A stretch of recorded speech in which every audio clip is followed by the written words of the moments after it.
গপ্পসপ্পে আজকের গল্প ইহুদির কবচ। প্রখ্যাত কথা সাহিত্যিক স্যার আর্থার কোনান ডয়েলের লেখা গল্পটির অনুবাদ করেছেন বাংলা সাহিত্যের গর্ব সত্যজিৎ রায়। এখন শুনবেন রোমাঞ্চে ঠাসা গল্পটি। চলুন শুরু করা যাক।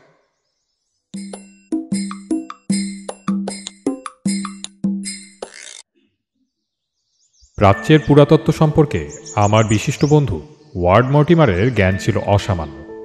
সে এ বিষয়ে বিস্তর প্রবন্ধ লিখেছিল। মিশরের ভ্যালি অব দ্য কিংসে খনন কার্য তদারকের সময় একটানা 2 বছর থিবিসের একটা সমাধিগৃহে বাস করেছিল। আর যে কাজটা করে সবচেয়ে বেশি সাড়া জাগিয়েছিল সেটা হলো ফাইলিতে হোরাসের মন্দিরের একটি ভেতরের ঘরে ক্লিওপেট্রার মামি আবিষ্কার। মাত্র 31 বছর বয়সে যে লোক এত কিছু করতে পেরেছে তার ভবিষ্যৎ যে উজ্জ্বল হতে বাধ্য সেটা প্রায় সকলেই বিশ্বাস করত। তাই মর্টিমার যখন বেলমোর স্ট্রিট মিউজিয়ামের তত্ত্বাবধায়কের কাজটা পেল তখন কেউই বিশেষ অবাক হয়নি। এ পদ যিনি পাবেন তিনি সেই সঙ্গে ওরিয়েন্টাল কলেজের অধ্যাপকের পদেও অধিষ্ঠিত হবেন এবং তার ফলে তার মাসিক রোজগার যা হবে তাতে সচ্ছল জীবনযাত্রার সঙ্গে গবেষণার কাজও চালানো যায়। শুধু একটা কারণেই ওয়ার্ড মর্টিমার কিঞ্চিত অস্বস্তি বোধ করছিল। সেটা হলো যে তত্ত্বাবধায়কের স্থান সে দখল করেছিল তার অতুল খ্যাতি। প্রফেসর অ্যান্ড্রিয়াসের পাণ্ডিত্য ছিল অগাধ এবং খ্যাতি সারা ইউরোপ জোড়া। দেশ বিদেশ থেকে তরুণ ছাত্ররা আসত তার বক্তৃতা শুনতে। তাছাড়া মিউজিয়ামের মহামূল্য সম্পদ সংরক্ষণের জন্য তিনি যে ব্যবস্থা করেছিলেন সকলেই এক বাক্যে তার প্রশংসা করত। ফলে 55 বছর বয়সে তিনি হঠাৎ এমন একটি চাকরি ছেড়ে দেওয়াতে সকলেই বেশ অবাক হয়েছিল। ছাড়ার সঙ্গে সঙ্গে অ্যান্ড্রিয়াস স্বভাবতই তার মেয়েকে নিয়ে মিউজিয়াম সংলগ্ন তার বাসস্থান ত্যাগ করে চলে যান, আর তার ঘরগুলি দখল করে আমার অকৃতদার বন্ধু ওয়ার্ড মর্টিমার। চাকরিটা পাবার কয়েকদিনের মধ্যেই মর্টিমারকে চিঠি লিখে অভিনন্দন জানালেন প্রফেসর অ্যান্ড্রিয়াস।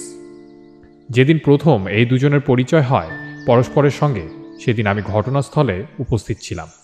অ্যান্ড্রিয়াস সেদিন তার সংগ্রহশালার আশ্চর্য জিনিসগুলো আমাদের দেখালেন। প্রফেসরের সুন্দরী মেয়ে এবং উইলসন নামে একটি যুবক আমাদের সঙ্গে ছিলেন।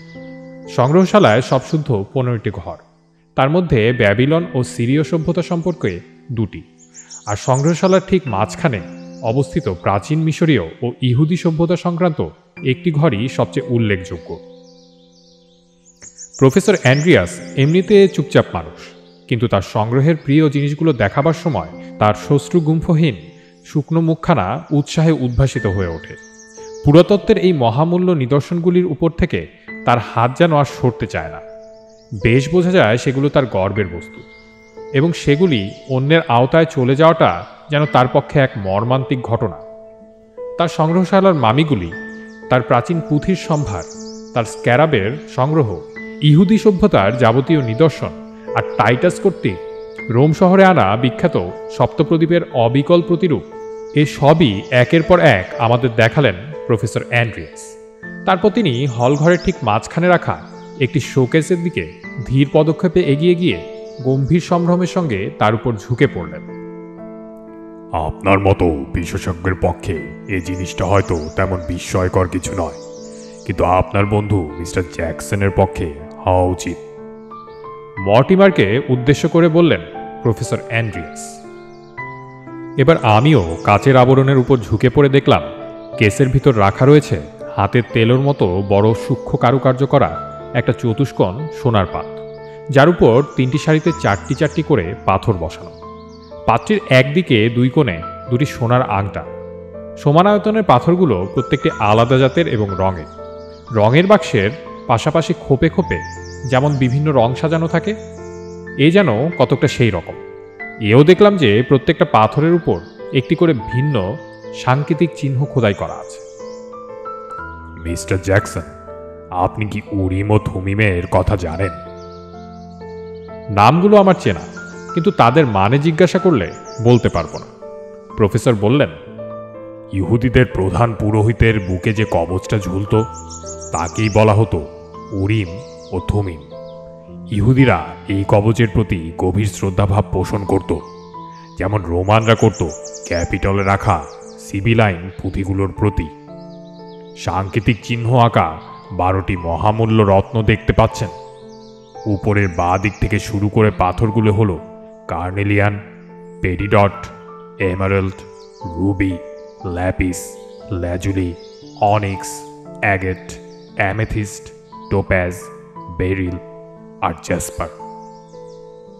আমি কিছুক্ষণ স্তব্ধ হয়ে চেয়ে রইলাম মণিমুক্ত খচিত মহামূল্যবান কবচটার দিকে। শেষে প্রশ্ন করলাম, এই কবচটার সঙ্গে কি কোনো ঐতিহাসিক ঘটনা জড়িত আছে? জিনিসটা যে অতি প্রাচীন এবং অতি মূল্যবান তাতে কোনো সন্দেহ নেই, বললেন প্রফেসর অ্যান্ড্রিয়াস। তিনি যুক্ত করলেন, অকাট্য প্রমাণ না থাকলেও তিনি বিশ্বাস করেন এটা সেই সলোমন মন্দিরের আদি ও অকৃত্রিম উরিম ও থুমিম। এই জিনিস ইউরোপের আর কোনো মিউজিয়ামে নেই। তার তরুণ বন্ধু ক্যাপ্টেন উইলসন মণিমুক্ত সম্পর্কে একজন বিশেষজ্ঞ, তাই তাকেই জিজ্ঞাসা করা হলো এই পাথরগুলো কতটা খাঁটি। তিক্ত ব্যক্তিত্ব সম্পন্ন ক্যাপ্টেন উইলসন দাঁড়িয়েছিলেন তার ভাবী পত্নীর পাশেই। অল্প কথায় তিনি তার মনের ভাব ব্যক্ত করলেন। সত্যি কথা, এর চেয়ে ভালো পাথর আমি আর দেখিনি। স্বর্ণকারের কাজও দেখার মতো, বললেন অ্যান্ড্রিয়াস। অতীতের স্বর্ণকারেরা। প্রফেসরের কথার উপর কথা চাপিয়ে উইলসন বললেন, ওর চেয়ে ভালো সোনার কাজের নিদর্শন দেখা যাবে এই মোমদানিতে। তার দৃষ্টি এখন অন্য একটি টেবিলের দিকে। আমরা সকলেই শাখা প্রশাখা বিশিষ্ট সোনার বাতিদানটার আশ্চর্য কারুকার্যের প্রশংসায় উইলসনের সঙ্গে গলা মেলালাম। অ্যান্ড্রিয়াসের মতো বিশেষজ্ঞের চোখ দিয়ে এইসব আশ্চর্য জিনিস দেখা পরম সৌভাগ্যের কথা। সত্যি বলতে কি, সবকিছু দেখা শেষ হলে পর প্রফেসর যখন আমার বন্ধুকে জানালেন যে এখন থেকে এই সব তার জিম্মায় চলে যাচ্ছে, তখন ভদ্রলোকের জন্য বেশ কষ্টই হচ্ছিল। আর সেই সঙ্গে আমার বন্ধুর সৌভাগ্যকে খানিকটা ঈর্ষার চোখে না দেখে পারছিলাম না। এক সপ্তাহের মধ্যেই ওয়ার্ড মর্টিমার বেলমোর স্ট্রিট মিউজিয়ামের অধিকর্তা হিসেবে তার নতুন বাসস্থানে উঠে গেল।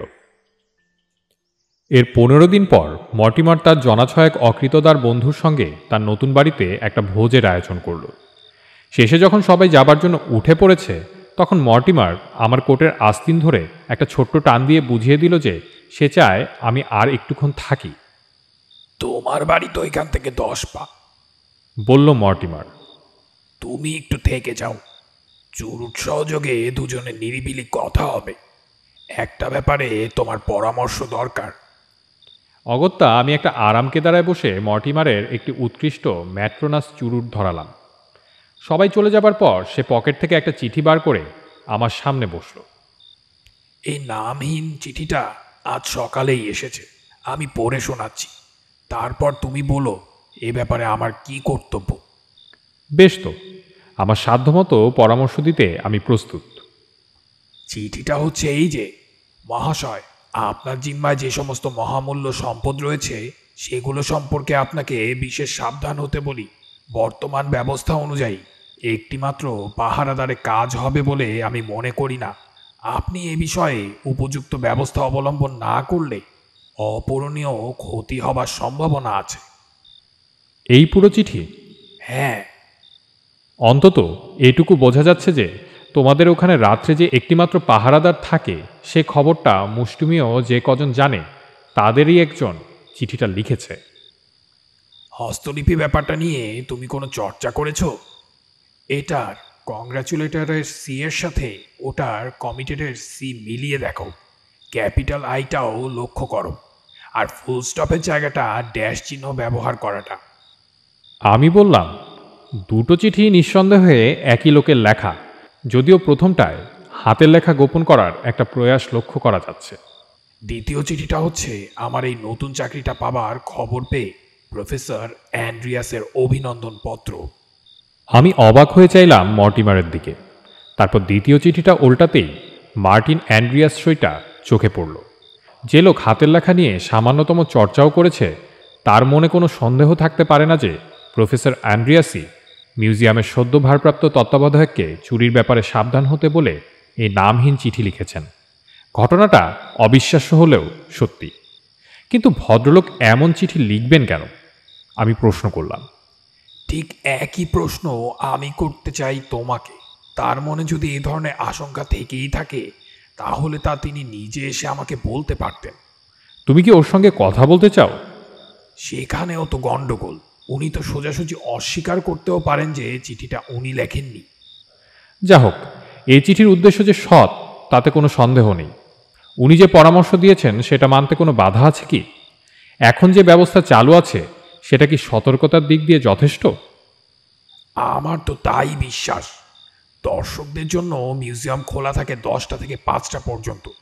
সেই সময়টা পাশাপাশি দুটো ঘরের জন্য একটি গার্ড মোতায়েন থাকে। দুটো ঘরের মাঝখানে যে দরজা, সেখানে দাঁড়ায় গার্ড। ফলে একসঙ্গে দুটো ঘরে এসে চোখ রাখতে পারে। কিন্তু রাত্রে? 5টার পর লোহার গেটগুলো সব বন্ধ করে দেওয়া হয়। সে গেট খোলা সাধ্যি কোনো চোরের নেই। যে পাহারা দেয় সে অত্যন্ত বিশ্বস্ত লোক। সে 3 ঘন্টা অন্তর অন্তর তার ঘর থেকে বেরিয়ে এসে সারা মিউজিয়ামটা টহল দেয়। প্রত্যেকটি ঘরে একটি করে বিজলি বাতি সারা রাত জ্বলে। তাহলে একমাত্র উপায় হচ্ছে দিনের গার্ডগুলিকে রাত্রেও রেখে দেওয়া। সেটা খরচে পোষাবে না। অন্তত পুলিশে খবর দিয়ে বলো যে বেলমোর স্ট্রিটে তারা যেন একটি বিশেষ কনস্টেবলের ব্যবস্থা করে। এই চিঠি যিনি লিখেছেন তিনি যদি তার পরিচয় গোপন করতে চান তাহলে কিছু বলার নেই। কেন তিনি এটা চাইছেন সেটা আশা করি এরপর কি ঘটে তার থেকেই বোঝা যাবে। এরপর অবশ্যই এ বিষয়ে আলোচনা করার আর কিছু রইল না। আমি বাড়ি ফেরার পর সারা রাত মাথা ঘামিয়েও প্রফেসর অ্যান্ড্রিয়াসের চিঠির পেছনে আসল উদ্দেশ্যটা কি সেটা বুঝতে পারলাম। এই চিঠি যে তারই লেখা সে বিষয়ে বিন্দুমাত্র সন্দেহ নেই। মিউজিয়ামে যে চোরের উপদ্রব হতে পারে সেটা তিনি আঁচ করেছিলেন। সেই কারণেই তিনি কি চাকরি থেকে ইস্তফা দিলেন? কিন্তু তাই যদি হয় তাহলে সরাসরি মর্টিমারকে সতর্ক করলেন না কেন? আমি অনেক ভেবেও রহস্যের কিনারা করতে না পেরে শেষ রাতে ক্লান্ত হয়ে ঘুমিয়ে পড়লাম। ফলে আমার উঠতেও দেরি হয়ে গেল। ঘুমটা ভাঙল আশ্চর্যভাবে। 9টা নাগাদ মর্টিমার হন্তদন্ত হয়ে এসে আমার দরজায় টোকা মেরে ঘরে ঢুকল। তার চাহনিতে গভীর উদ্বেগ। এমনিতে পোশাক আশাকের ব্যাপারে মর্টিমার খুবই পরিপাটি, কিন্তু আজ দেখি তার শার্টের কলার প্রায় খুলে এসেছে। কলারটাই আর মাথার টুপিও প্রায় একই দশা। তার সন্ত্রস্ত দৃষ্টি থেকে মোটামুটি বোঝা যায় কি ঘটেছে। আমি তৎক্ষণাৎ বিছানা ছেড়ে উঠে পড়লাম। মিউজিয়ামে চোর এসেছিল বুঝি? ঠিকই ধরেছ, সেই পাথরগুলো, উরিম আর তুমিমে সেই অমূল্য পাথরগুলো। দৌড়ে আসার ফলে মর্টিমার হাঁফাচ্ছে। আমি চললাম থানায়। তুমি যত শিগগির পারো চলে এসো জ্যাকসন। Good bye. উদ্ভ্রান্তভাবে ঘর থেকে বেরিয়ে গেল মর্টিমার। আর পরক্ষণে শুনলাম তার দ্রুতপদে সিঁড়ি দিয়ে নামার শব্দ। আমি ওর কথা মতো যত তাড়াতাড়ি সম্ভব মিউজিয়ামে পৌঁছে দেখি মর্টিমার এর মধ্যেই একটি ইন্সপেক্টর ও আরেকটি ভদ্রলোক নিয়ে এসেছে। ভদ্রলোকটি হলেন মিস্টার পারভিস, বিখ্যাত হীরক ব্যবসায়ী মবসন অ্যান্ড কোংয়ের একজন অংশীদার। নামকরা জহুরি হিসেবে ইনি পাথর চুরির ব্যাপারে পুলিশকে সাহায্য করতে সদা প্রস্তুত। ইহুদির কবচটা যে শোকেসের মধ্যে ছিল সেটাকে ঘিরে দাঁড়িয়ে আছেন 3 জন। কবচটা এখন বাইরে বার করে কাচের আচ্ছাদনের উপর রাখা হয়েছে, আর 3 জনে গভীর মনোযোগের সঙ্গে সেটাকে পরীক্ষা করছে। কবচটার উপর যে মানুষের হাত পড়েছে তাতে কোনো সন্দেহ নেই। আজ সকালে এটার দিকে চোখ যাওয়ার সঙ্গে সঙ্গে আমার সন্দেহ হয়। কাল রাতেও আমি এটা দেখেছি, তখন ঠিকই ছিল। অর্থাৎ কুকীর্তিটা হয়েছে মাঝরাতে। মর্টিমার ঠিকই বলেছে। কবচটা নিয়ে কেউ ঘাটাঘাটি করেছে। প্রথম সারির 4টি পাথরকে ঘিরে সোনার উপর ক্ষতচিহ্ন। পাথরগুলো তাদের জায়গাতেই রয়েছে। ক্ষতি যা হয়েছে সেটা সোনার সূক্ষ্ম কারুকার্যে, যার সৌন্দর্যের তারিফ আমরা এই কদিন আগেই করেছি। ইন্সপেক্টর সাহেব বললেন, দেখে তো মনে হচ্ছে কেউ যেন পাথরগুলোকে উপড়ে ফেলার চেষ্টা করেছিল। মর্টিমার বলল, আমার আশঙ্কা হচ্ছে যে শুধু চেষ্টাই করেনি, কৃতকার্য হয়েছিল। আমার ধারণা প্রথম সারির 4টে পাথরই নকল, যদিও চোখে দেখে ধরার উপায় নেই। জহুরি মশাইয়েরও মনে হয় একই সন্দেহের উদয় হয়েছিল, কারণ তিনি এখন আতশ কাচের সাহায্যে অতি মনোযোগের সঙ্গে পাথরগুলো যাচাই করছেন। কাচের সাহায্যে ছাড়াও নানাভাবে সেগুলোকে পরীক্ষা করে অবশেষে মর্টিমারের দিকে চেয়ে একগাল হেসে ভদ্রলোক বললেন, আপনার কপাল ভালো। আমি জোর দিয়ে বলতে পারি যে প্রথম সারির 4টে পাথরই কাটে। এত নিখুঁত পাথর সচরাচর দেখা যায় না। আমার বন্ধুর মুখ থেকে ফ্যাকাশে ভাবটা চলে গেল। সে একটা স্বস্তির নিঃশ্বাস ফেলে বলল, যাক বাবা, কিন্তু তাহলে চোরের উদ্দেশ্যটা ছিল কি? হয়তো পাথরগুলো নেওয়ার মতলবেই এসেছিল, কিন্তু সে কাজে বাধা পড়েছে। কিন্তু নেয়াটাই যদি উদ্দেশ্য হবে, তাহলে তো একটা একটা করে খুলে নেওয়া উচিত। এখানে দেখছি 4টে পাথরকেই আলগা করার চেষ্টা হয়েছে, কিন্তু একটাকেও নেওয়া হয়নি।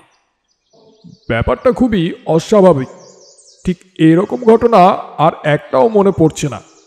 চলুন একবার পাহারাদারের সঙ্গে কথা বলা যাক, বললেন ইন্সপেক্টর সাহেব। প্রহরীকে ডেকে আনা হলো। মজবুত মিলিটারি গড়ন, চেহারায় সততার ছাপ। গতরাত্রের ঘটনায় সে তার মনিবের মতোই বিচলিত। না স্যার, আমি কোনো আওয়াজ পাইনি। ইন্সপেক্টরের প্রশ্নের উত্তরে সে বলল, আমি যেমন রোজ করি তেমনি কাল রাত্রেও 3বার টহল দিয়েছি, কিন্তু সন্দেহজনক কিছু দেখিনি। আমি গত 10 বছর এই কাজ করছি। এমন ঘটনা আমার আমলে এর আগে কখনো ঘটেনি। কোনো জানালা দিয়ে চোর ঢুকতে পারে কি? অসম্ভব স্যার। তোমার ঘরের সামনে দিয়ে কেউ গিয়ে থাকতে পারে?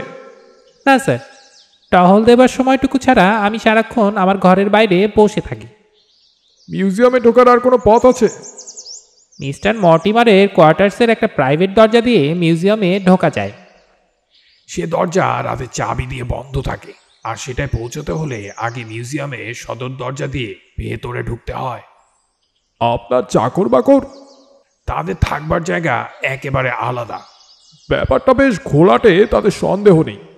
অবশ্যই মিস্টার পারভিসের মতে আপনার কোনো ক্ষতি হয়নি। আমি শপথ করে বলতে পারি প্রথম সারির 4টে পাথর একেবারে খাঁটি। আবার বললেন মিস্টার পারভিস। তাহলে ব্যাপারটা দাঁড়াচ্ছে যে চোরের একমাত্র উদ্দেশ্য হলো কবচটাকে জখম করা।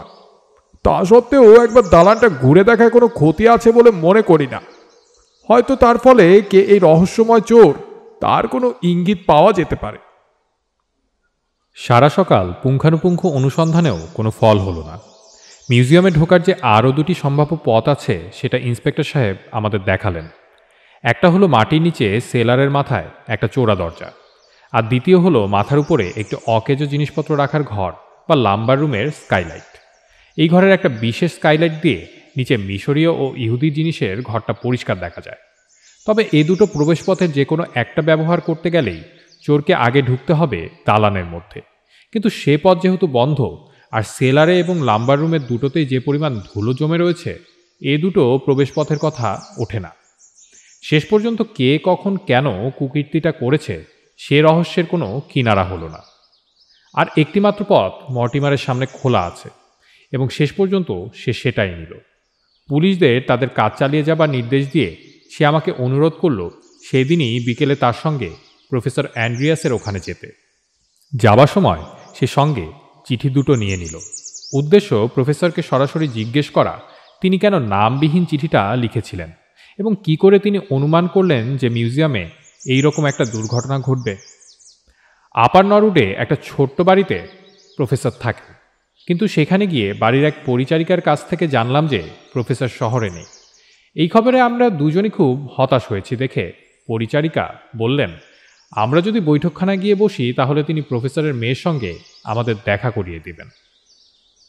আগেই বলেছি যে অ্যান্ড্রিয়াসের কন্যাটি সুন্দরী, দীর্ঘ ছিমছাম তার গড়ন, মাথার চুল সোনালি, গায়ের রং ও মসৃণতা গোলাপের পাপড়ির কথা মনে করিয়ে দেয়। কিন্তু সে যখন ঘরে ঢুকল তখন এই 2 সপ্তাহে তার কত পরিবর্তন হয়েছে দেখে আমি প্রায় চমকে উঠলাম। তার চাহনিতে গভীর সংশয়ের ছাপ। বাবা গেছেন স্কটল্যান্ডে। উনি বড় ক্লান্ত বোধ করছিলেন। তার উপর দুশ্চিন্তারও কারণ ছিল। উনি কালই চলে গেছেন। আপনাকেও যেন ক্লান্ত দেখছি মিস অ্যান্ড্রিয়াস। সেটা হয়েছে বাবার সম্বন্ধে চিন্তা করি। ওর স্কটল্যান্ডের ঠিকানাটা আপনার কাছে আছে? হ্যাঁ আছে। উনি রয়েছেন ওর ভাই রেভারেন্ড ডেভিড অ্যান্ড্রিয়াসের বাড়িতে। ঠিকানা 1 নম্বর অ্যারাউন্ডিলা আর রোসন। মর্টিমার ঠিকানাটা লিখে নেবার পর আমরা আমাদের আসার উদ্দেশ্যটা না জানিয়েই বিদায় নিলাম। সন্ধ্যায় আমরা দুজন ঠিক সকালের মতোই আবার বেলমোর স্ট্রিটে মিলিত হলাম। প্রফেসরের চিঠি আমাদের একমাত্র ক্লু। মর্টিমার স্থির করেছিল পরদিনই অ্যাড্রোসানে গিয়ে প্রফেসরকে চিঠিটা দেখিয়ে একটা হেস্তনেস্ত করবে। এমন সময় একটা ঘটনার ফলে তার পরিকল্পনা ভণ্ডুল হয়ে গেল। পরদিন ভোরে আমার দরজায় টোকার শব্দে ঘুম থেকে উঠে দরজা খুলে দেখি একটি লোকের হাতে মর্টিমারের একটা চিঠি। সে লিখেছে, অবিলম্বে চলে এসো, রহস্য আরও জটিল হয়ে উঠেছে। আমি কিছুক্ষণের মধ্যেই মিউজিয়ামে পৌঁছে দেখলাম মর্টিমার মাঝের ঘরটায় উদ্বিগ্নভাবে পায়চারি করছে, আর ঘরের একপাশে পল্টনের মতো দাঁড়িয়ে আছে প্রহরী মশাই। ওহ জ্যাকসন, তোমায় আমার বিশেষ প্রয়োজন। এ রহস্যের কুলকিনারা করা আমার কম্য নয়। আবার কি হলো? মর্টিমার কাচের শোকেসটার দিকে হাত দেখিয়ে বলল, যাও, নিজেই দেখো গিয়ে। আমি যা দেখলাম তাতে আপনা থেকে আমার মুখটা দিয়ে একটা বিস্ময়সূচক শব্দ বেরিয়ে এলো। এবার মাঝের সারির পাথরগুলোর অবস্থাও হুবহু উপরের সারির মতো। 12টার মধ্যে 8টা পাথরের উপর দুর্বৃত্তের হাত পড়েছে।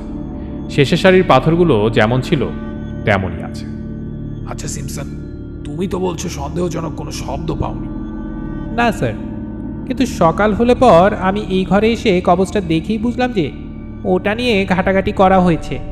আমি তৎক্ষণাৎ আপনাকে খবর দিই, কিন্তু আমি যতক্ষণ পাহারা দিয়েছি ততক্ষণ কাউকে দেখিনি, কোনো শব্দও পাইনি। প্রহরী জবাব দিল। মর্টিমার আমার দিকে ফিরে বলল, এসো আমার সঙ্গে, একটু ব্রেকফাস্ট করা যাক। তার ঘরে পৌঁছতেই সে ব্যাকুলভাবে প্রশ্ন করল, এইসব কি ঘটছে বলো তো জ্যাকসন? সত্যি বলতে কি, এমন অদ্ভুত কাণ্ড কারখানা আমার অভিজ্ঞতার সম্পূর্ণ বাইরে।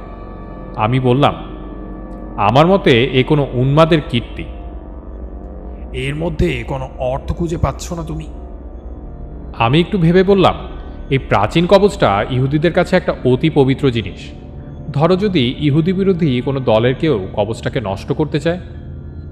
না না না, ওটা কোনো কথাই হলো না। এমন লোক হয়তো আছে যে কবচটাকে নষ্ট করতে চাইতে পারে, কিন্তু পাথরের চারধারে কুড়ে কুড়ে সেগুলোকে আলগা করার চেষ্টা করবে কেন? এর কারণ খুঁজতে হবে অন্য কোথাও। এখন বলো তো, টহলদার সিমসন সম্বন্ধে তোমার কি ধারণা? ওকে সন্দেহ করার কোনো কারণ আছে কি? কারণ একমাত্র এই যে রাত্রে এক সিমসন ছাড়া কেউ এই তল্লাটে থাকে না। কিন্তু এমন অর্থহীন ধ্বংসের কাজ সে করবে কেন? কোনো জিনিস তো চুরি যায়নি। ধরো যদি তার মাথা খারাপ হয়ে থাকে। সিমসনের মাথায় কোনো গণ্ডগোল নেই, এটা আমি জোর দিয়ে বলতে পারি। তুমি নিজে অন্য কাউকে সন্দেহ করো? তুমি তো রয়েছ, আমি হালকা হেসে বললাম। ঘুমের মধ্যে হাঁটাহাঁটি করার ব্যারাম ট্যারাম আছে নাকি তোমার? মোটেই না। তাহলে এ রহস্য সমাধানের কাজে আমি ইস্তফা দিলাম। কিন্তু আমি দিচ্ছি না। একটা পন্থা আছে যার সাহায্যে আমরা এর কিনারা করতে পারবো।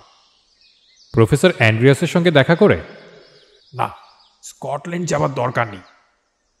কি করব সেটা বলছি তোমাকে। উপরের লাম্বার রুমের একটা স্কাইলাইট দিয়ে মাঝের হলঘরটা দেখা যায়, সেটা তো দেখলেই। আমরা হল ঘরে বাতি জেলে রেখে উপরে স্কাইলাইটে চোখ লাগিয়ে বসে থাকব।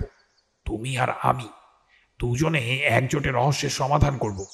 যদি এই রহস্যময় ব্যক্তিটি এক এক দিনে 4টা করে পাথরের উপর কাজ করে, তাহলে সে নিশ্চয়ই আজ রাতে আবার এসে শেষ সারির 4টে পাথর নিয়ে পড়বে। উত্তম প্রস্তাব।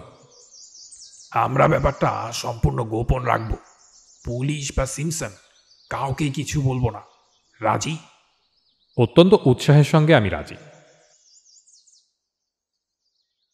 রাত 10টা নাগাদ আমি মর্টিমারের বাড়িতে গিয়ে হাজির হলাম। তাকে দেখেই বুঝলাম যে সে একটা চাপা উত্তেজনার মধ্যে রয়েছে।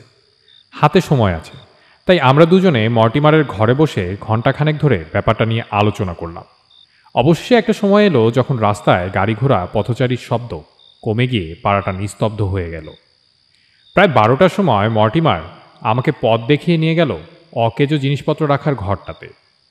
ইতিমধ্যে দিনের বেলায় একবার ঘরটাতে এসে মর্টিমার আমাদের বসার সুবিধার জন্য মেঝেতে চট বিছিয়ে রেখেছে। স্কাইলাইটের শার্সিগুলো স্বচ্ছ কাচের তৈরি হলেও তার উপর ধুলো পড়ে এমন দশা হয়েছে যে আমরা নিচের ঘরটা মোটামুটি দেখতে পেলেও নিচ থেকে কেউ আমাদের দেখতে পাবে না। কাচের উপর দুটো ছোট্ট অংশ থেকে ধুলো ঝেড়ে ফেলে সেখানে আমরা চোখ লাগানোর ব্যবস্থা করলাম। বিজলিবাতির উজ্জ্বল আলোতে হলঘরের সব কিছুই স্পষ্ট দেখা যাচ্ছে, এমনকি শোকেসের ভেতরের জিনিসগুলো পর্যন্ত। ঘরের একপাশের দরজার ধারে দাঁড় করানো মিশরীয় মামি কেস থেকে শুরু করে কাচের শোকেসে রাখা ইহুদির কবচের প্রত্যেকটা ঝলমলে পাথর, সব কিছুই আমরা দেখছি প্রায় সমান আগ্রহের সঙ্গে। ঘরে মণিমুক্তোর ছড়াছড়ি, কিন্তু কবচের উরিম ও থুমিমের 12টা পাথরের জেল্লা অন্য সব কিছুকে ম্লান করে দিয়েছে। শিকারার সমাধি মন্দিরের ছবি, কার্নাকের প্রাচীর চিত্র, মেমফিসের ভাস্কর্য, থিবিসের প্রস্তরলিপি সবই তন্ময় হয়ে দেখার জিনিস, কিন্তু তা সত্ত্বেও চোখ বারবার চলে যায় কাচের নিচের কবচটার দিকে, আর মন উদ্গ্রীব হয়ে ওঠে ওর রহস্য ভেদ করার জন্য। আমি এই রহস্যের কথাই ভাবছি, এমন সময় আমার বন্ধুটি হঠাৎ নিঃশ্বাস টেনে আমার কোটের আস্তিন সজোরে খামচে ধরল। পর মুহূর্তে বুঝতে পারলাম এর কারণ। হলঘরের দরজার পাশে রাখা মামি কেসটার কথা আগেই বলেছি। অবাক বিস্ময়ে দেখলাম দাঁড় করানো মামি কেসটার ডালাটা খুলতে শুরু করেছে। খোলার ফলে যে সরু কালো ফাঁকটার সৃষ্টি হয়েছে সেটা অতি ধীরে ধীরে চওড়া হচ্ছে। এই খোলার ব্যাপারটা এত সন্তর্পণে ঘটছে যে ভালো করে না দেখলে চোখে ধরাই পড়ে না। একটু পরেই দেখলাম যে ফাঁক দিয়ে একটা শীর্ণ হাত বেরিয়ে এসে নকশাদার ডালাটা ধরে সেটাকে আরও সামনে এগিয়ে দিল। তারপর বেরিয়ে এলো অন্য হাতটা, আর তারপরেই একটা মুখ। এ মুখ আমাদের দুজনেরই খুব চেনা। ইনি হলেন স্বয়ং প্রফেসর অ্যান্ড্রিয়াস। এবার তার পুরো শরীরটা সবাধার থেকে বেরিয়ে এলো, শেয়াল যেমন বেরিয়ে আসে তার গর্ত থেকে। ভদ্রলোকের দৃষ্টি ঘুরছে এদিক ওদিক, পা দুটো একবার সামনে এগোচ্ছে, পর মুহূর্তেই থামছে, আবার দৃষ্টি ঘুরছে এদিক ওদিক, আবার এগোচ্ছে পা। একবার রাস্তা থেকে আসা একটা অস্ফুট শব্দে তিনি থেমে গেলেন, কান খাড়া করে শুনতে লাগলেন। ভাবটা এই যেন দরকার হলে তৎক্ষণাৎ আবার ফিরে যাবেন তার লুকানোর জায়গায়, কিন্তু সেটার প্রয়োজন হলো না। প্রফেসর গুটি গুটি পায়ে এগিয়ে গিয়ে শোকেসটার সামনে দাঁড়িয়ে পকেট থেকে একটা চাবির গোছা বার করলেন। তারই একটা চাবি দিয়ে খোলা হলো শোকেসের ঢাকনা। বাইরে বেরিয়ে এলো ইহুদির কবচ, আর সেটাকে ঢাকনার উপর রেখে একটা ছোট ধাতব যন্ত্র দিয়ে তার উপর কাজ শুরু করলেন প্রফেসর। আমাদের একেবারে সরাসরি নিচে দাঁড়ানোর ফলে তার ঝুঁকে পড়া পিঠটা কবচকে ঢেকে দিয়েছে, কিন্তু তার হাত যেভাবে চলছিল তাতেই বুঝছিলাম যে যে নষ্টামির পরিচয় আমরা পেয়েছি সেই একই কাজে তিনি মগ্ন। আমার বন্ধুর দ্রুত নিঃশ্বাসের আর আমার হাতের উপর তার হাতের চাপ থেকেই বুঝতে পারছি প্রফেসরের এই কুকীর্তিতে তার মনে কি প্রতিক্রিয়া হচ্ছে। অপকর্মের জন্য যে ইনি দায়ী সেটা এক অবিশ্বাস্য ব্যাপার। এই সেদিনই ইনি আমাদের কাছে এই কবচের গুণগান করেছেন, আর আজ ইনি সে আশ্চর্য বস্তুটির সর্বনাশ করে চলেছেন। রাত দুপুরে এই কুকীর্তি যে কি অমানসিক ভণ্ডামির পরিচয় বহন করে এবং তার উত্তরাধিকারীর প্রতি যে কি পরিমাণ আক্রোশ যে এতে প্রকাশ পাচ্ছে সে তো বোঝাই যাচ্ছে। কাজটা ভাবতেও যেমন, দেখতেও ঠিক তেমনি পীড়াদায়ক। আমি নিজে এ ব্যাপারে মোটেই বিশেষজ্ঞ নই, কিন্তু তাও এই আশ্চর্য কবচের এহেন দুর্গতি আমার কাছে অসহ্য হয়ে উঠেছিল। আমার সঙ্গীটি আমার হাতে একটা টান দিয়ে নিঃশব্দে ঘরের দরজার দিকে এগিয়ে গেল। আমি তাকে অনুসরণ করলাম। নিজের ঘরে ফিরে আসার পর মর্টিমার মুখ খুলল। লোকটা কত বড় শয়তান, এই জিনিস কি স্বপ্নেও ভাবা যায়? ব্যাপারটা সত্যি অবিশ্বাস্য। হয় শয়তান না হয় পাগল, এ দুটোর একটা হতেই হবে। আসল ব্যাপারটা শিগগিরই জানা যাবে। এসো আমার সঙ্গে, এখনই একটা এসপার ওসপার করা দরকার। একটা প্যাসেজের শেষ প্রান্তে একটা দরজা দিয়ে সোজা মিউজিয়ামে ঢোকা যায়। এটা একমাত্র তত্ত্বাবধায়কের ব্যবহারের জন্যই তৈরি। মর্টিমারের দেখা দেখি আমিও আগে পায়ের জুতো জোড়ো খুলে ফেললাম। তারপর নিঃশব্দে চাবি দিয়ে দরজাটা খুলে মিউজিয়ামে ঢুকে ঘরের পর ঘর পেরিয়ে অবশেষে আসল ঘরে পৌঁছালাম। ভদ্রলোক এখনও তার দুষ্কর্ম চালিয়ে যাচ্ছেন। আমরা নিঃশব্দে তার দিকে অগ্রসর হলাম, কিন্তু তার কাছে পৌঁছানোর আগেই তিনি আমাদের উপস্থিতি টের পেয়ে চমকে ঘুরে একটা চাপা চিৎকার দিয়ে ঊর্ধ্বশ্বাসে দৌড়ে ঘর থেকে বেরিয়ে গেলেন। Simpson, Simpson! মর্টিমার তার স্বরে চেঁচিয়ে উঠল, আর প্রায় সঙ্গে সঙ্গেই অনেকগুলো দরজা পেরিয়ে শেষ দরজার মুখে বৃদ্ধ প্রহরী মশাইকে আবির্ভূত হতে দেখা গেল। প্রফেসর অ্যান্ড্রিয়াসও একই সঙ্গে তাকে দেখতে পেয়ে থমকে দাঁড়িয়ে পড়লেন। পর মুহূর্তেই তার পিঠে দুদিক থেকে আমাদের দুজনের হাত পড়ল। ঠিক আছে, ঠিক আছে, হাঁপাতে হাঁপাতে বললেন ভদ্রলোক। আমি যাচ্ছি আপনাদের সঙ্গে। আপনার ঘরেই চলুন মিস্টার মর্টিমার। জবাবদিহির ব্যাপারটা ওখানেই সারা যাবে। মর্টিমার ক্রোধে এত অধীর যে তার মুখ দিয়ে কথাই বেরোল না। প্রফেসরকে মাঝখানে রেখে আমরা তিনজন প্রথমে হল ঘরে ফিরে এলাম, সিমসন আমাদের পেছনে। শোকেসের উপর ঝুঁকে পড়ে মর্টিমার কাজটা পরীক্ষা করে দেখল। নিচের সারির প্রথম পাথরটা এর মধ্যেই খানিকটা আলগা হয়ে এসেছে। কবচটা হাতে নিয়ে মর্টিমার প্রফেসরের দিকে ফিরল। তার দৃষ্টি যেন অগ্নি বর্ষণ করছে। কি করে পারলেন আপনি? কি করে পারলেন? কাজটা অত্যন্ত ঘৃণ্য আমি জানি।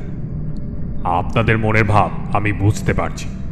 আমি অনুরোধ করছি, আপনার ঘরে নিয়ে চলুন আমাকে। কিন্তু এটাকে তো এভাবে ফেলে রাখা যায় না, বলল মর্টিমার। তারপর গভীর দরদের সঙ্গে সে কবচটাকে হাতে তুলে নিল। আমরা রওনা দিলাম। প্রফেসরের পাশে আমি হাঁটছি, যেন পুলিশ চলছে হাতে নাতে ধরা পড়া চোরের পাশে। আমরা সোজা মর্টিমারের ঘরে গিয়ে ঢুকলাম। হতভম্ব সিমসন বাইরে রয়ে গেল, তার নিজের বুদ্ধি দিয়ে ঘটনাটা অনুধাবন করার জন্য। প্রফেসর একটা সোফায় বসলেন। তার শোচনীয় অবস্থা দেখে রাগের পরিবর্তে আমরা দুজনেই তার সম্বন্ধে সংশয়ান্বিত বোধ করছিলাম। ব্র্যান্ডি খাবার পর তিনি খানিকটা প্রকৃতিস্থ হলেন। এখন অনেকটা সুস্থ বোধ করছি। গত কদিনের ধকল আমাকে প্রায় শেষ করে দিয়েছে। আমি আর পেরে উঠছিলাম না। আমার পক্ষে এ এক চরম বিভীষিকা। একদিন যে মিউজিয়াম আমার জিম্মায় ছিল, সেই মিউজিয়ামের ঘরেই আমাকে ধরা পড়তে হলো চোরের মতো। অথচ আপনাকেই বা দোষ দেব কি করে? আপনি আপনার কর্তব্য পালন করেছেন। আমি শুধু এটাই চেয়েছিলাম যে কেউ টের পাবার আগে আমি যেন আমার কাজটা শেষ করতে পারি। সেটা আজ রাত্রেই হয়ে যেত। কিন্তু আপনি ভেতরে ঢুকলেন কি করে? প্রশ্ন করল মর্টিমার। আপনি যে দরজা ব্যবহার করেন সেই দরজা দিয়ে। কাজটা অত্যন্ত গর্হিত, কিন্তু আমার উদ্দেশ্য ছিল সম্পূর্ণ সৎ। সেখানে কোনো দোষ ধরতে পারবেন না কেউ। আসল ঘটনাটা জানলে আপনিও আমাকে আর গাল দেবেন না। আপনার বাসস্থানের দরজার একটা চাবি আর মিউজিয়ামে ঢোকার একটা চাবি আমার কাছে ছিল। চাকরি ছাড়ার সময় সেগুলো ফেরত দিইনি। মিউজিয়াম থেকে দর্শকের দল বাইরে বেরোনো মাত্র আমি হল ঘরে ঢুকে মামি কেসটার ভেতরে লুকিয়ে পড়তাম।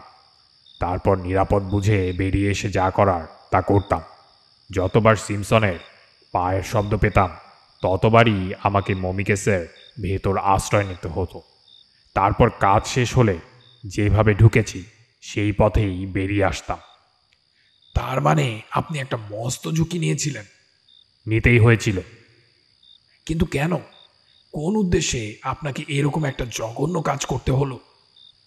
পাশের টেবিলের উপর রাখা কবচটা দিকে হাত দেখিয়ে বলল মর্টিমার। এছাড়া কোনো রাস্তা ছিল না। অনেক ভেবেও আর কোনো উপায় খুঁজে পাইনি। এ না করলে লোকমুখে আমার বদনাম ছড়িয়ে পড়ত, আর সেই সঙ্গে ব্যক্তিগত জীবনেও আমাকে গভীর শোক ভোগ করতে হতো। আমি যা করেছি তা মঙ্গলের জন্যই, যদিও আপনার পক্ষে এটা বিশ্বাস করা কঠিন। আমি চাই আমার কথা সত্য প্রমাণ করার সুযোগ আপনি দেবেন। আপনার কি বলার আছে শোনার পর আমি আমার কর্তব্য স্থির করব। দৃঢ়স্বরে বলল মর্টিমার। আমি কিছুই গোপন রাখব না। সব কথা অকপটে আপনাকে বলবো। তারপর আপনি কি করবেন সেটা আপনার মর্জি। আসল ব্যাপারটা তো আর আমাদের জানতে বাকি নেই। আসল ব্যাপার আপনি কিছুই জানেন না। প্রথমে কয়েক সপ্তাহ আগের একটা ঘটনায় ফিরে যেতে দিন, তারপর আমি সব বুঝিয়ে বলবো। এটুকু বিশ্বাস করুন যে আমি যা বলছি তার মধ্যে এক বর্ণ মিথ্যে নেই। যে ব্যক্তি ক্যাপ্টেন উইলসন বলে নিজের পরিচয় দেন তার সঙ্গে আপনাদের আলাপ হয়েছে। আমি এইভাবে বলছি কারণ আমি এখন জানতে পেরেছি যে সেটা তার আসল পরিচয় নয়। ওর সঙ্গে আমার কি করে আলাপ হলো, কি করে সে আমার বিশ্বাসের পাত্র হয়ে উঠল এবং কি করে সে আমার মেয়ের ভালোবাসা আদায় করলো, এইসব বুঝিয়ে বলতে গেলে অনেক সময় লাগবে। সে এখানে আসার সময় বিদেশের অনেক জ্ঞানীগুণের কাছ থেকে প্রশংসাপত্র নিয়ে এসেছিল, তাই তাকে আমার আমল দিতে হয়। তাছাড়া তার নিজেরও যে গুণ নেই তা নয়, তাই শেষ পর্যন্ত আমি খুশি হয়েই তাকে নিয়মিত আমার বাড়িতে আসতে দিই। যখন জানলাম যে আমার মেয়ে এই যুবকের প্রতি আকৃষ্ট, তখন মনে হয়েছিল যে ঘটনাটা যেন একটু বেশি দ্রুত ঘটে গেল। কিন্তু আমি অবাক হইনি, কারণ উইলসনের স্বভাব আর কথাবার্তায় এমন একটা মাধুর্য ছিল যে সমাজের উঁচু স্তরে নিজের জন্য একটা জায়গা করে নেওয়া তার পক্ষে ছিল সহজ ব্যাপার। প্রাচ্যের প্রাচীন শিল্পবস্তু সম্পর্কে তার উৎসাহ ছিল এবং এ বিষয়ে জ্ঞানও ছিল যথেষ্ট। অনেক সময় সন্ধেবেলা আমাদের বাড়িতে সময় কাটাতে এসে সে আমার অনুমতি নিয়ে মিউজিয়ামে গিয়ে একা ঘুরে সব দেখত। বুঝতেই পারছেন, এ ব্যাপারে আমি নিজে উৎসাহী হওয়াতে তার অনুরোধে খুশি হয়ে সম্মত হতাম। আর আমার বাড়িতে তার ঘন ঘন আগমনে কোনো বিস্ময় বোধ করতাম না। এলিজের সঙ্গে বিয়ের সম্বন্ধ পাকাপাকি হয়ে যাবার পর প্রায় প্রতি সন্ধ্যায় ছেলেটি আমার বাড়িতে কাটাতো এবং তার মধ্যে ঘণ্টাখানেক কাটাতো মিউজিয়ামে। সেখানে সে অবাধ স্বাধীনতা ভোগ করত। এমনকি আমি যেদিন সন্ধ্যায় বাড়ি থাকতাম না, সেদিনও সে এসে মিউজিয়ামে কিছু সময় কাটিয়েছে। এই অবস্থার অবসান তখনই হয় যখন আমি চাকরি ছেড়ে নরউডে চলে যাই এবং নানা বিষয় নিয়ে বই লেখার তোড়জোড় শুরু করি। চাকরি ছেড়ে দেবার এক সপ্তাহের মধ্যে আমি যে লোককে নির্দ্বিধায় আপন মনে করে নিয়েছিলাম তার আসল চেহারাটা বুঝতে পারি। আমার বিদেশি বন্ধুদের কাছ থেকে পাওয়া কয়েকটা চিঠি থেকে আমি জানতে পারি যে যেসব পরিচয়পত্র উইলসন আমাকে দেখিয়েছিল তার অধিকাংশই জাল। অত্যন্ত মর্মাহত হয়ে আমি নিজেকে প্রশ্ন করি, এই ধাপ্পাবাজির পেছনে কি উদ্দেশ্য থাকতে পারে। সে যদি অর্থলোভী হয়ে থাকে তাহলে আমাকে দিয়ে তার কোনো কাজ হবে না, কারণ আমি ধনী নই। তাহলে সে এলো কেন? তখন আমার খেয়াল হলো যে পৃথিবীর সবচেয়ে মূল্যবান পাথরের বেশ কিছু রয়েছে আমার জিম্মায় এবং নানান অজুহাতে একা মিউজিয়ামে গিয়ে সেসব পাথরের কোনটা কোথায় আছে সেটা উইলসন দেখে এসেছে। অর্থাৎ সে হচ্ছে এক অতি ধূর্ত ব্যক্তি যে আমার মিউজিয়ামে চুরির সুযোগ খুঁজছে। এই অবস্থায় তাকে অন্ধের মতো ভালোবাসে আমার যে মেয়ে, তাকে কষ্ট না দিয়ে কি করে আমি উইলসনকে জব্দ করব? আমি অনেক ভেবে যে পন্থা স্থির করলাম সেটা বেয়ারা, তাতে সন্দেহ নেই, কিন্তু তার চেয়ে বেশি কার্যকরী কোনো পন্থা আমার মাথায় আসে। আমি যদি আপনাকে নিজের নামে চিঠি লিখতাম তখন আপনি নিশ্চয়ই আমাকে নানা খুঁটিনাটি প্রশ্ন করতেন, যার উত্তর আমার পক্ষে দেওয়া সম্ভব হতো না। তাই আমি নাম ছাড়াই চিঠি লিখে আপনাকে সতর্ক করে দিই। আমি বেলমোর স্ট্রিট থেকে নরউডে চলে আসার পরেও এই যুবকের আমার বাড়িতে আসা যাওয়া একটুও কমেনি। হয়তো সে সত্যি আমার মেয়েকে গভীরভাবে ভালোবেসেছিল। আর আমার মেয়ের কথা যদি বলেন তাহলে আমি এটুকু বলবো যে কোনো মেয়ে একজন পুরুষের দ্বারা এমনভাবে প্রভাবিত হতে পারে এটা আমি কল্পনা করতে পারিনি। উইলসনের ব্যক্তিত্ব যে এলিসকে সম্পূর্ণভাবে গ্রাস করেছিল সেটা আমি পরে বুঝতে পারি। এটা যে কতদূর সত্যি এবং ওদের দুজনের মধ্যে সম্পর্কটা যে কত গভীর সেটা আমি বুঝতে পারি এক সন্ধ্যায়। আর তখনই উইলসনের আসল রূপটা ধরা পড়ে। সেদিন আমি আগে থেকেই হুমকি দিয়ে রেখেছিলাম যে উইলসন এলে যেন সোজা আমার কাজের ঘরে চলে আসে, বৈঠকখানায় যেন তাকে বসানো না হয়। সে আসার সঙ্গে সঙ্গে আমি সোজাসুজি বলে দিলাম যে তার স্বরূপ জানতে আমার আর বাকি নেই, আর সেটা জেনেই তার দূরভিসন্ধির পথ আমি বন্ধ করেছি এবং আমি আমার মেয়ের সঙ্গে তার কোনো সম্পর্ক রাখতে চাই না। সেই সঙ্গে এও বললাম যে আমার পরম সৌভাগ্য সে মিউজিয়ামের মহামূল্যবান জিনিসগুলোর কোনো ক্ষতি করার আগেই আমি তার আসল পরিচয়টা পেয়ে গেছি। ছেলেটির বুকের পাটা যে অসামান্য তাতে কোনো সন্দেহ নেই। আমার কথা সে শেষ পর্যন্ত শুনে কোনো বিস্ময় বা বিরুদ্ধ ভাব প্রকাশ না করে ঘরের উল্টো দিকে গিয়ে ঘণ্টা বাজিয়ে চাকরকে ডেকে পাঠালো। চাকর এলে পর তাকে বলল, মিস অ্যান্ড্রিয়াসকে গিয়ে বলো যেন অনুগ্রহ করে এখানে আসে। আমার মেয়ে এলো। উইলসন এগিয়ে গিয়ে তার হাত দুটো নিজের হাতের মুঠোয় নিয়ে বলল, এলিস, তোমার বাবা এইমাত্র আবিষ্কার করেছেন যে আমি একটি দুশ্চরিত্র ব্যক্তি, যেটা তুমি আগেই জানতে। এলিস চুপ করে দাঁড়িয়ে রইল। উনি বলেছেন যে আমাদের পরস্পরকে ত্যাগ করতে হবে চিরকালের জন্য। এলিস কিন্তু এখনো তার হাত ছাড়েনি। তোমার উপর কি আমি ভরসা রাখতে পারি না, একমাত্র যে আমাকে সৎ পথে চালাতে পারে, নাকি সেও আমাকে ছেড়ে চলে যাবে? জন, আমার মেয়ে গভীর আবেগের সঙ্গে বলে উঠল। আমি কোনোদিন তোমাকে ছেড়ে যাব না। দুনিয়ার সব লোক যদি তোমার বিরুদ্ধে দাঁড়ায় তাহলেও না। আমি আমার মেয়েকে বোঝাবার অনেক চেষ্টা করলাম, কিন্তু কোনো ফল হলো না। সে যেন এই যুবকটির সঙ্গে তার জীবন অবিচ্ছেদ্যভাবে জড়িয়ে ফেলেছে। আমার মেয়ে আমার চোখের মণি। যখন দেখলাম যে তাকে সর্বনাশের হাত থেকে উদ্ধার করার কোনো উপায় নেই, তখন আমার যে কি অবস্থা হলো তা বলতে পারি না। আমার অসহায় ভাব দেখে মনে হলো উইলসনের কিছুটা দয়া হলো।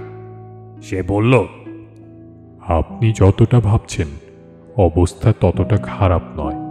এলিজের প্রতি আমার ভালোবাসা এতই গভীর যে হয়তো সেটাই আমাকে কলঙ্কের হাত থেকে উদ্ধার করবে।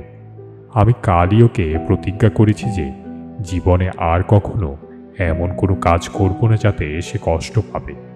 কথা দিয়ে কথা না রাখার লোক আমি নই। উইলসনের কথায় মনে হলো সে যা বলছে সেটা অবিশ্বাস করার কোনো কারণ নেই। কথাটা বলে সে পকেট থেকে একটা কার্ডবোর্ডের বাক্স বার করল। আমি যা বলছি তা সত্যি, তার প্রমাণ আমি দিতে চাই। এলিস, আমার উপর তোমার প্রভাব যে মঙ্গলকর সেটা এবার বুঝতে পারবে। প্রফেসর অ্যান্ড্রিয়াস, আপনি ঠিকই অনুমান করেছেন যে আপনার সংগ্রহশালার অমূল্য সম্পদ আমাকে প্রলুব্ধ করেছিল।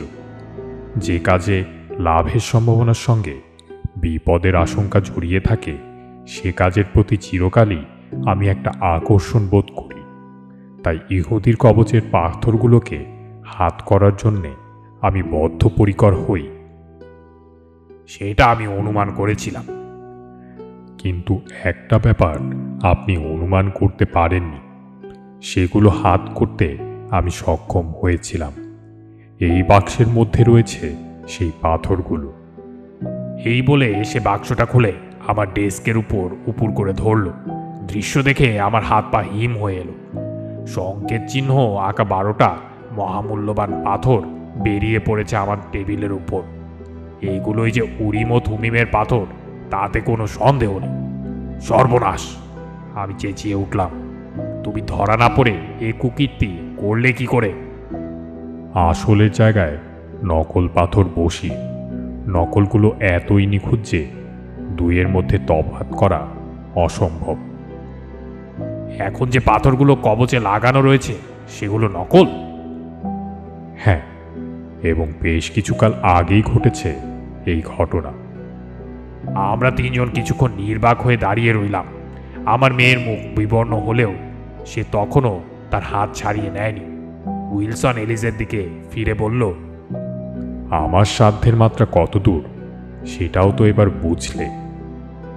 এলিজ বলল, এটাও বুঝলাম যে দুষ্কর্ম করে তার জন্য অনুতপ্ত হওয়াটাও তোমার অসাধ্য নয়। আমি পাথরগুলো আপনাকেই দিচ্ছি। এ ব্যাপারে আপনি যা করা উচিত বলে মনে করেন তাই করবেন মিস্টার অ্যান্ড্রিয়াস। কিন্তু মনে রাখবেন, আমার বিরুদ্ধে কিছু করা মানে আপনার মেয়ের ভবিষ্যৎ স্বামীর বিরুদ্ধে করা।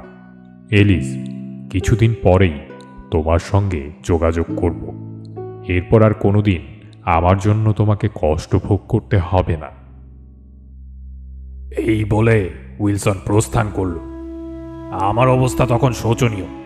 অমূল্য পাথরগুলো এখন আমার হাতে, কিন্তু ধরা না পড়ে কি করে সেগুলো যথাস্থানে ফেরত দিই এটা বুঝতে পারছি যে আমার মেয়ে যেরকম দৃঢ়প্রতিজ্ঞ তাকে উইলসনের হাত থেকে কোনো মতেই রক্ষা করতে পারবো না। আর উইলসনের প্রভাব যদি তার উপর সত্যিই মঙ্গলকর হয় তাহলে তাকে রক্ষা করার প্রশ্নই বা আসবে কেন? উইলসনের মুখোশ খুলে দিলেই বা কী ফল হবে, বিশেষ করে সে যখন আমার কাছে আত্মসমর্পণ করেছে। আমি অনেক ভেবে একটা রাস্তা বার করলাম, যেটা হয়তো আপনাদের কাছে খুব অর্বাচীন বলে মনে হবে, কিন্তু আমার মতে এছাড়া কোনো রাস্তা ছিল না। আমি স্থির করলাম কাউকে জানতে না দিয়ে আমি নিজেই গিয়ে পাথরগুলো যথাস্থানে বসিয়ে দেব। আমার চাবির সাহায্যে আমি যে কোনো সময় মিউজিয়ামে ঢুকতে পারি, আর সিমসনের গতিবিধি যখন জানা আছে তখন ধরা পড়ারও কোনো আশঙ্কা নেই। যা করতে যাচ্ছি সে সম্বন্ধে কাউকে কিছু বলবো না, আমার মেয়েকেও না। এটাও স্থির করলাম। মেয়েকে বললাম আমি স্কটল্যান্ডে আমার ভাইয়ের কাছে যাচ্ছি। কটা রাত কারোর সন্দেহের উদ্রেক না করে আমি নির্বিঘ্নে কাজ করতে পারি, এটাই ছিল আমার লক্ষ্য। সে রাত্রেই হার্ডিং স্ট্রিটে একটা ঘর ভাড়া করলাম। বাড়িওয়ালাকে বললাম আমি খবরের কাগজে কাজ করি, আমাকে রাত্রেও কাজে বাইরে যেতে হতে পারে। সেই রাত্রেই মিউজিয়ামে গিয়ে আমি প্রথম সারির 4টে নকল পাথর খুলে ফেলে আসল পাথর বসিয়ে দিলাম। কাজটা সহজ নয় এবং সেটা করতে আমার সারা রাত লেগে গেল। সিমসনের পায়ের শব্দ পেলেই আমি মামি কেসের মধ্যে লুকিয়ে পড়তাম। স্বর্ণকারের কাজ সম্বন্ধে আমার কিছু জ্ঞান আছে, কিন্তু উইলসন ছিল আমার চেয়ে অনেক বেশি দক্ষ। সে যেভাবে মেকি পাথরগুলো বসিয়েছিল তাতে সোনার কারুকার্যের একটুও রদবদল হয়নি, কিন্তু আমার ছিল কাঁচা এবং বুড়ো হাতের কাজ। আমি চাইছিলাম যে কদিন আমি কাজটা করব সে কদিন যেন কেউ বেশি মনোযোগ দিয়ে কবচটাকে না দেখে। যাই হোক, একইভাবে দ্বিতীয় রাত্রে দ্বিতীয় সারির পাথরগুলো বসিয়ে ফেললাম। আজ কাজটা শেষ হয়ে যেত, কিন্তু অদৃষ্টের ফেরে সেটা হলো না, এবং সেই সঙ্গে আমাকে এমন সব কথা বলে ফেলতে হলো যেগুলো একান্তই গোপনীয়। এখন আপনারা নিজেদের বিদ্যা বুদ্ধি দিয়ে স্থির করুন, এখানেই ঘটনার পরিসমাপ্তি হবে না এটাকে আরও কিছু দূর টেনে নেবেন। আমার নিজের শান্তি, আমার মেয়ের ভবিষ্যৎ এবং তার ভাবি পতির সংস্কার সবই নির্ভর করছে আপনাদের সিদ্ধান্তের উপর। মর্টিমার বলল, সিদ্ধান্ত হলো এই যে, যেহেতু সব ভালো যার শেষ ভালো, এই মুহূর্তে সমস্ত ঘটনাটির উপর চিরকালের মতো জবনিকা ফেলে দেওয়া হোক। কালই একজন পাকা স্বর্ণকার দিয়ে পাথরগুলো ঠিক করে বসিয়ে কবচটাকে আবার আগের অবস্থায় ফিরিয়ে আনা হবে। এবারে আপনার হাতটা দিন প্রফেসর অ্যান্ড্রিয়াস, আর আশীর্বাদ করুন যেন এরকম অবস্থায় যদি কোনোদিন পড়তে হয় আমাকে, আমিও যেন আপনার মতো নিঃস্বার্থ আচরণ করতে পারি। কাহিনী শেষ করার আগে একটা কথা বলা দরকার। 1 মাসের মধ্যেই এলিজের বিয়ে হয়ে গেল তার সঙ্গে, যার আসল নামটা বললে পাঠক বুঝতে পারতেন যে তিনি এখন সমাজে সম্মানিত ব্যক্তি হিসেবে পরিচিত। কিন্তু সত্যি কথাটা হলো এই যে, সম্মান তার চেয়েও বেশি প্রাপ্য সেই শান্ত স্বভাবা তরুণীর, যিনি তার স্বামীকে পাপের পঙ্কিল পথ থেকে উদ্ধার করে ভদ্র সমাজে তার স্থান করে দিয়েছিলেন।